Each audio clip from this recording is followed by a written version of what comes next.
Good morning. This is Pastor Cheryl Kincaid, and welcome to my blog, Wisdom for Today. And it's a beautiful day here on the East Coast. The sun is shining with just a slight wind to cool it down, and the trees are finally blooming. I love beautiful days. And often during a beautiful day, I've done this my whole life, I'll come out and I'll feel the warm sun, and I'll say, "This is the day the Lord hath made. Let us rejoice and be glad in him." But then I remind myself that we also need rainy days too, don't we? And we need cold days to fill up ice packs so we have enough water supply and so that the plants can hibernate. Beautiful days are lovely for us, but they wouldn't be so beautiful if we never had rain or a storm now and then. It all balances everything out. We shouldn't be surprised if we know anything about the earth tilted on its axis, why sometimes we have very cold days and why sometimes we have very hot days. And yet storms always surprise us, as if there's something unnatural. I'm thinking about the time that the disciples were in a boat on their way to Galilee. And this is one of those stories in the Bible that's told in all four of the Gospels: Matthew, Mark, Luke, and John. And in this story, the disciples, the storm, suddenly comes out of nowhere.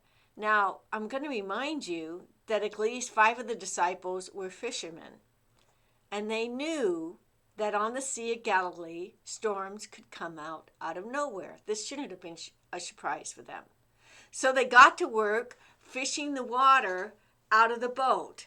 When they say, "Lord, don't you care that we perish?" Because they wanted him to help them take the water and put it out of the boat, which is what they were doing.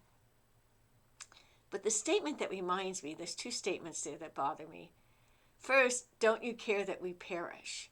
Jesus had fallen asleep, but he had preached all day the day before, so he was tired. They didn't necessarily wake him up and say, "Can you help us?" They shook him and said, in so many words, "Don't you care that we perish?" There was no question for him to help us. And I want you to notice that Jesus doesn't necessarily help them take water out of the boat. He stops the storm. You know, in our lives, storms will come. There's no doubt about it. And when storms come, we do our best to batten down the hatches and get the water out of our safe places. And that's responsible. We should do that. But we shouldn't be surprised that they happen. If they happen to someone else, they can happen to us. There is a church theologian. His name is Thomas Aquinas. And one of the things that he says in one of his sermons on suffering is that when we suffer, we need not ask, "Why me?" We should ask, "Why not me?"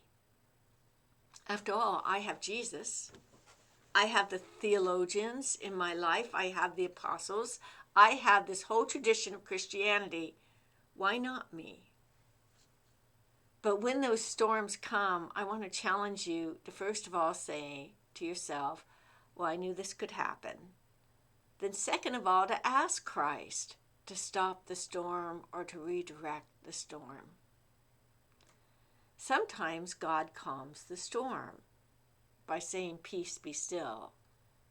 And sometimes God calms the child within the storm, so the child's work can matter for eternity.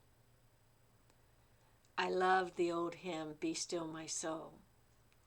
And it's the 3rd verse that I like the most. It says, "Be still my soul, thy God doth undertake to guide the future as he has the past. Thy will, thy confidence, let nothing shake. All now that's mysterious," in other words, all things you don't know, "will be clear at last." You'll understand one day. "Be still my soul," the last line says, "the waves and winds still know his name who ruled them whilst he was below." The waves and winds still know that they have to be obedient to God. There is a great mystery about why good people suffer. remember the line from the hymn, all now that's mysterious will be clear at last. There's a mystery there.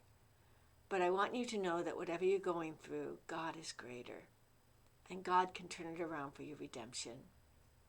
I hope to see you in church this Sunday. And I pray that if you don't live in this area, you find a Bible-believing church that preaches Jesus Christ. So I pray God's blessings upon you and have a good day.